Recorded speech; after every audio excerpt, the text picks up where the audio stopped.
What's up, Team Buckhouse? Johnathan Buckhouse here, and it's time for another resort review. This is the video series where we go to a brand new ski resort, we absolutely rip it, we explore it, we see what it has to offer, then we come back here and we're gonna give it a score from 0 to 100. Now, the way we're gonna get that score is by going over 10 categories, each category getting a score from 0 to 10. 0 is not applicable, meaning they don't have it at all. 1 is terrible, 5 is average, and 10 is best in the world. Now, these are the rules we play by. It's just how we're gonna do it. So a resort might get a low score, but it doesn't mean it's a bad ski resort. That's why we will also tell you who the resort is for at the end of the video. So make sure you guys smash the like button and let's jump into today's video, Sunlight Mountain in Colorado. Now, Sunlight has an elevation of 9,890 feet, a 2,010-foot vertical drop, 730 skiable acres, and gets an average of 250 inches of snow a season. So it's not a small ski resort, but it's not a big Colorado like Breck or Vail or anything like that.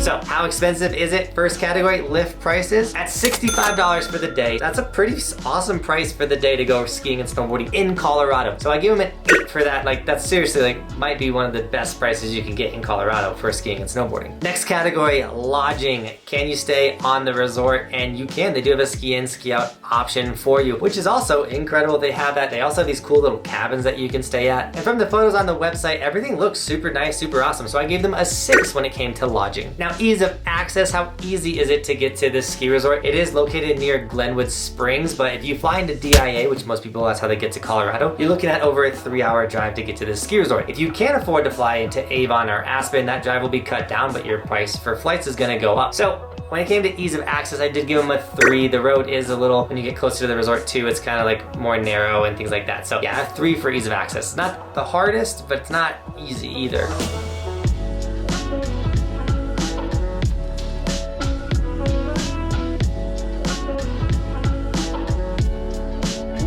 Now, if you're wondering, why did you ride Sunlight in Colorado instead of going to like Vail or something? It's because we have a goal to ride every resort in the United States, and you guys can track our progress by going to resortskimaps.com. This is a resort map of every resort in the United States. All of the green resorts are the ones that we have been to. You can click on them and watch the video there. If you click on our red one, nothing will happen because we haven't been there yet. So click the top right-hand corner and you will see our schedule for the upcoming season, so you guys can take time off of work. You can skip school, do whatever needs to happen to come rip with us, because when we are riding with the locals on the resort, it makes it exponentially better. You guys show us all the cool runs, the things to do, best places to eat. And then with all that being said, if you're local for this area, fill in the blanks down below. Anything I missed in this resort review, or how is the lodging, or where's a better place to stay, fill up the comments with all that stuff so we can help people that want to come to this resort know what to do, because the locals, they know best, you know what I'm saying? But with all that being said, check out resortskimaps.com. You can waste an hour there checking out the videos, checking out the resorts, seeing all the stats. It's a crazy goal. So make sure you guys check out resortskimaps.com. Now, lifts, we want to get up the mountain. We want to shred, and how are their lifts? Well, they only have 3 of them, which is crazy because, once again, it's 750 skiable acres. So their lifts get you to so much terrain. With that being said, I feel like they could have a couple extra lifts. I think they were planning on a whole nother lift to get put in that would open up so much more of this mountain. So hopefully they can do that. But the current lifts that they do have are old, and they have the notorious bar in the middle, which I think personally is kind of a safety hazard. You can get hit in the face or hit in the butt with those little bars in the middle. So I gave them a 2 on the chair lifts. They're kind of terrible. Like, they're not completely terrible, but you know. But that doesn't matter, because the runs, how are the runs? We got to get down the mountain, and the runs are not bad. They have 72 runs. You have tons of variety, you know, tree riding, kind of like, not like big mountain, but like some steeper stuff. You know, you're gonna get to go to a lot of places, and if you're a beginner, they have a lot of beginner terrain for you. So when it came to runs, I gave them a 5 on the runs, kind of average for Colorado.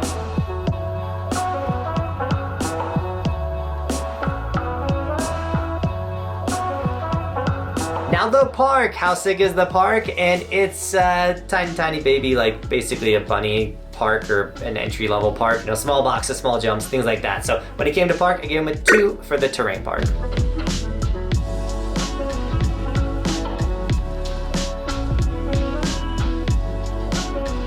Now, if you want to let everybody know you're a part of Team Buckhouse, consider snagging an Evolution sticker. We do have a ski version of all of our merch for the skiers out there. But you throw it on the side of your helmet, let everyone know you're a part of Team Buckhouse. It's also the easiest way for me to say what's up to you guys on the mountain when I see you repping the stickers. Yo, little dude, that is a sick sticker. What's up? That's the sickest sticker. What's your name? Oh. But snagging the merch is also how we afford to go to all of these ski resorts. So if you do snag it, just know you are supporting the dream, and thank you so much, guys. If you do snag it, tag me on my Instagram. I'll give you guys gear and sticker shoutouts in the vlogs.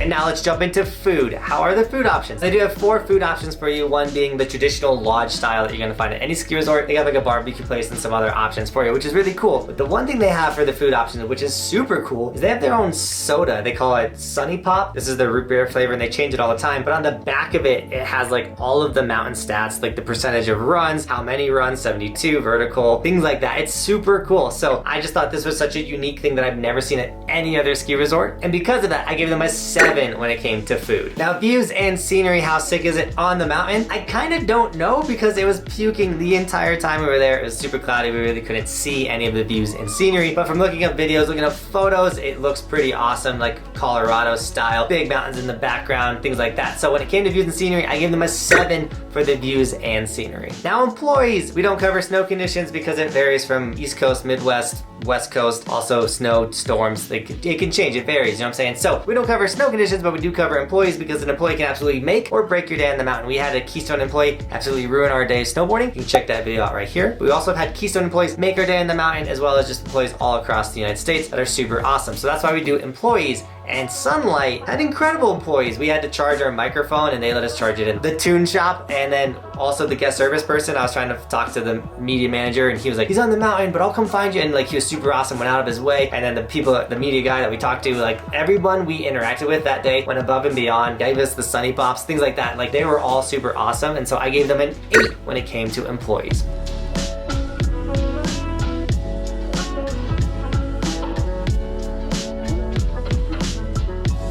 Now the last category, the would I go back factor, because if I want to go back to a ski resort, why would I recommend it to you guys? And when it came to Sunlight, I gave them an 8 on the would I go back. I really did have a good time there despite them having a small terrain park. I think you could have a great day with your friends and family, and like I would love to take Roman there when he's a little better at riding. So I think, yeah, an 8 for would I go back. Now if you enjoyed this video and you want to see if I reviewed your ski resort or any other resort reviews, you can check out the resort review playlist right here. Or once again on resortskimaps.com, we have a list of all of the resort scores so you can see how this one matches up against other ski resorts or your home resort, things like that. So check out resortskimaps.com once again. So with that, Sunlight Mountain, out of a score from 0 to 100, got a score of, subscribe, a 56, which is actually above average, 6 points above average. This resort is fun, is awesome for families and all mountain riders, whether you're a skier or snowboarder and you love doing runs, moguls, tree runs, this resort is for you. It's a super sick place. And once again, for the families, it's small. Your kid's not gonna get lost. There's 3 chairlifts, you know, they're not gonna go to the wrong chairlift because you could just go to the one that they went to. So fun, small, family-owned ski resort in Colorado. Definitely check it out. And with that, Team Buckhouse, thank you so much for riding with us today. And as always, thanks for watching. Keep evolving. We'll see you tomorrow with another video because it is daily